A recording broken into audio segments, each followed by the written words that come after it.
Chanel.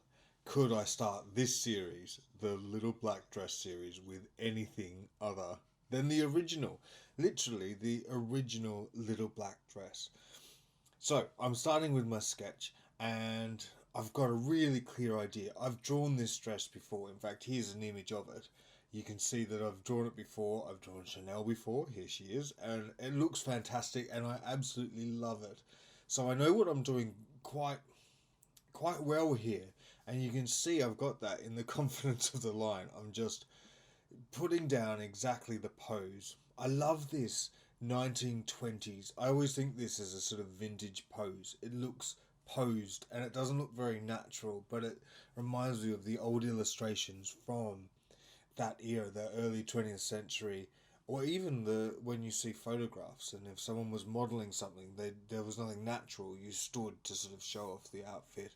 It was all brand new, wasn't it? So that's why I'm choosing this pose, but also I'm comfortable drawing this dress for this pose. So this is the original Little Black Dress for the world.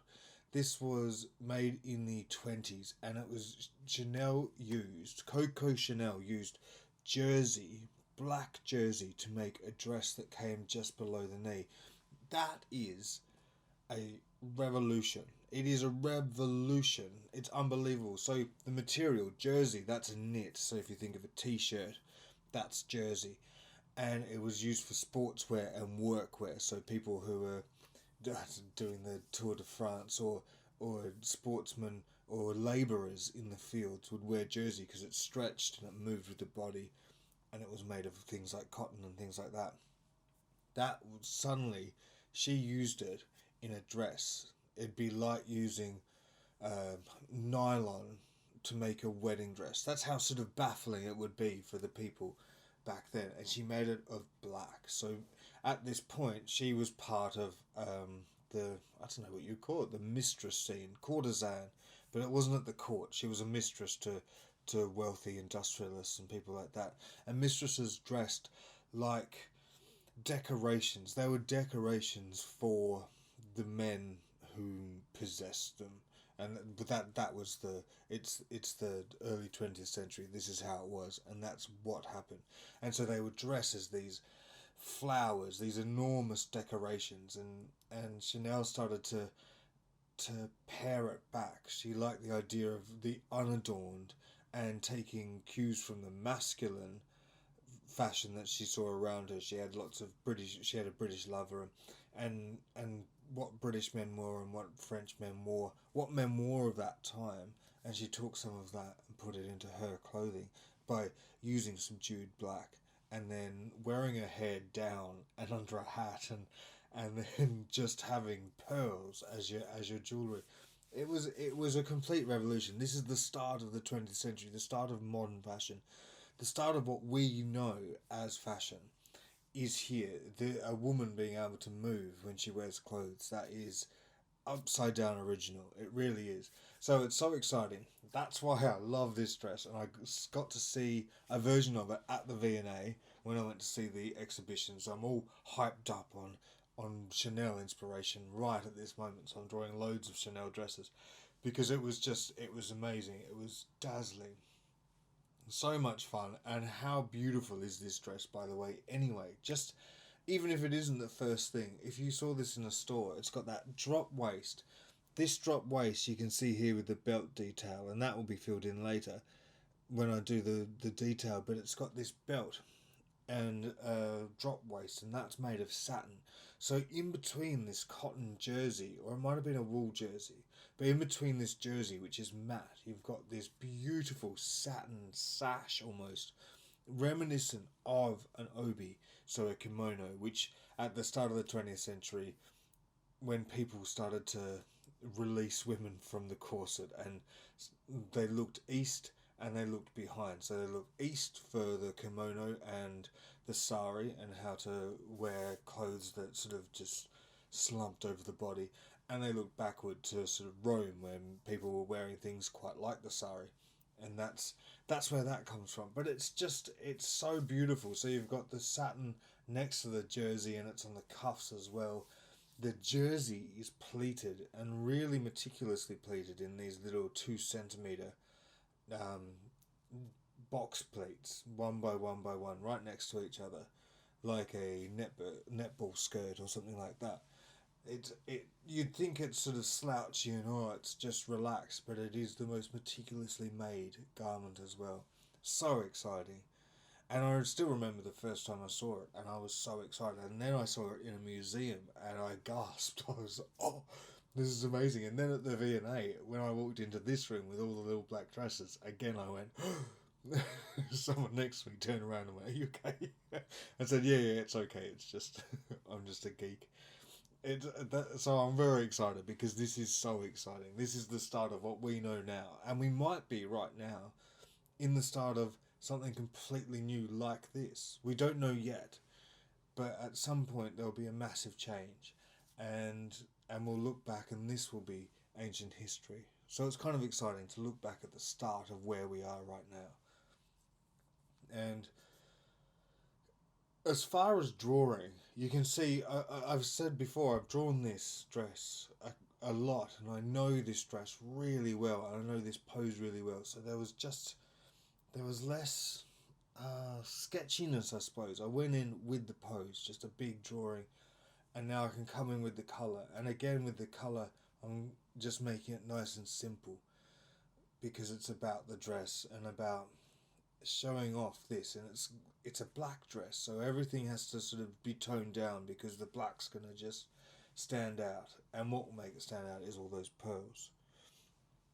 In the exhibition, there was the jewellery room, and of course, Chanel is known for the jewellery. Her jewellery again is revolutionary to not wear real gems and to wear costume jewellery, but mix it with actual expensive diamonds and things like this, and also to wear your pearls so relaxed, just down on your neck like that. People were still wearing giant chokers that came all the way up to your chin.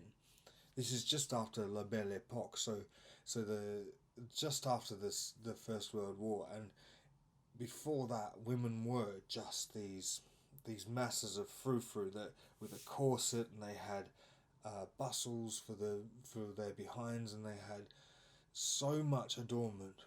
And this is the reaction to this. And then the reaction to this is Dior, after the Second World War, brings back, he said, I wanted to make women flowers again. So he wanted to make them beautiful again. So he said, and after the war, and he made the new look. And then the reaction to that is Chanel comes back and she makes the suit that we all know. There's the drawing of it again, that Chanel suit. That's the reaction to Christian Dior putting everyone back into waist trainers and corsets. And they weren't into corsets. What were they called? The figure hugging, like halfway to a corset, but not really a corset. But that's what they wore in the 50s. All this underpinning.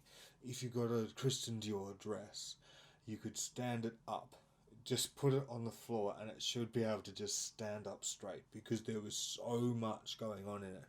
Whereas Chanel came back in the 1960s, the 50s, but especially in the 60s, and her suit just hung from your shoulders. It was made of boucle wool, which is a sort of loosely woven, really slubby, really textured wool, and then she just backed it with silk satin. So it would just fall and crumple like any jacket we know now. Again, that's revolutionary, but for what we have now, just something that you just throw on. That didn't exist. It just wasn't what you did for a certain class of person. So I'm getting really excited and talking about the fashion, and we've moved all the way to the 60s, but I think just looking at this makes you consider the modern world. It makes you consider what happened next, because this is the start. It's so exciting. So that's why I drew this, and that's why I'm doing this. I loved it. I was at the Chanel show, and I'm like, I'm going to draw a little black dress. And then I thought about all the little black dresses I like, and I'm like, I'm going to make a series. I'm just going to sit here, draw it, and then yabber into the microphone, and you lovely people will have to sit there and listen to me. But I'm going to talk about some of my favourite little black dresses. So I've drawn this. I've got an evening dress inspired by Chanel, so she did these very practical dresses that were for people for getting onto trains and jumping in cars and stuff. But she also then transferred that into the evening wear, and as it was still as practical, you could get in and out of a car in these evening dresses, but they are just breathtaking with the method of construction for one, and also the adornment. So we're not talking about the adornment like Victorian or Edwardian people, but the embroidery around the hems that make it look like a fish swimming through water. This is what she achieved.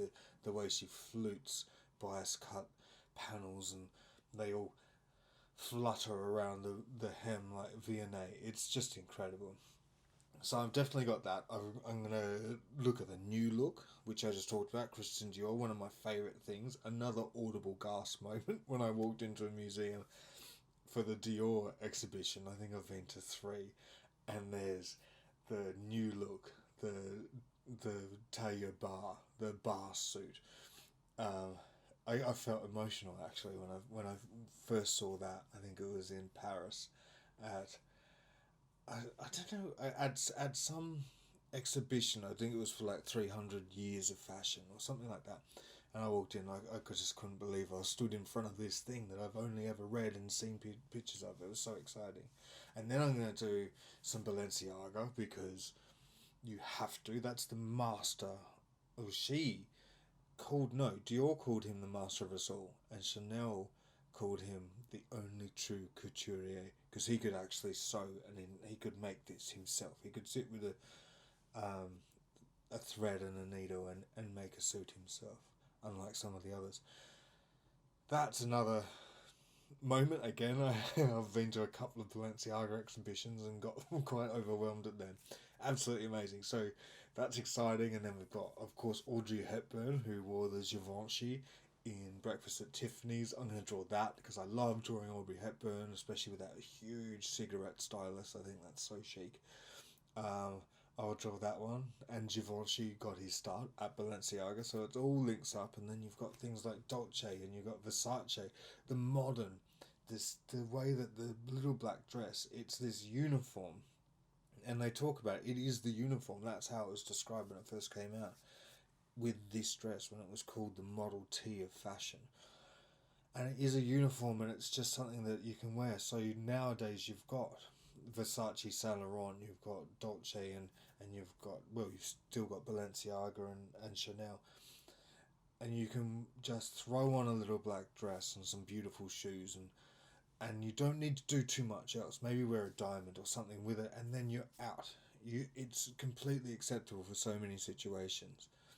And this is the whole thing. It is this base that sits at the bottom of style, and you can work up from it. Anything is fine as long as you start with a little black dress. It really is, even if you make it a little big dress. So, because I was thinking about doing it as a timeline, a chronological one, and then you get to the 30s and the dresses drop to the floor with all the poverty and trouble going on. You've got these mercurial satins that are falling to the floor and trailing along the ground because people want to see something glamorous and rich. And the idea of a little dress sort of it isn't there as much. There is a bit, but I will do something like that with like a lovely tea dress looking thing with doily collars and Peter Pans and things. But here we go. This is the start. This is Chanel. So I hope you've enjoyed how I've talked about this. Please tell me any dresses that you think of. You might inspire me. Tell me something that you're thinking of, and I might give that a go. I might have to look it up. I might already love it and know it myself. Isn't it gorgeous though? The hat as well. She grew up. So I've gone back. So I keep looking back at the screen and I go, oh, I've got to talk about that. She grew up in a convent. Her mother died and her father put her in a convent. Quite a common thing to do. Men weren't expected to raise a daughter, especially in the late 1800s. And she grew up in a convent where they taught them how to sew, and especially they did millinery in this convent. So she gets her start selling hats to the super wealthy in, I think it's Deauville in France. When the war happens, the First World War, all the rich go down to the seaside and Biarritz, and so she goes there and starts making hats and selling them to the Vanderbilts and the richest people who have all come down here to escape the war that's happening in Europe. And that's where it starts, her attention to detail, her knowledge of putting things together, because she learned she learned millinery, so you're literally hand sewing pearls onto a grosgrain band to then go around her hat. That's where it all comes from. Isn't she gorgeous? Oh, I'm so happy. This is so exciting. I've got so many ideas whirring around in my head. I hope I keep going with it. You have to give me inspiration so I keep going with it. But isn't she just gorgeous? That is incredible. Oh, I love her. Thank you so much for watching. I hope you enjoyed this, and subscribe. Subscribe to the channel. I'm supposed to say that. Subscribe to the channel because there's going to be more coming. So I hope you're there for it.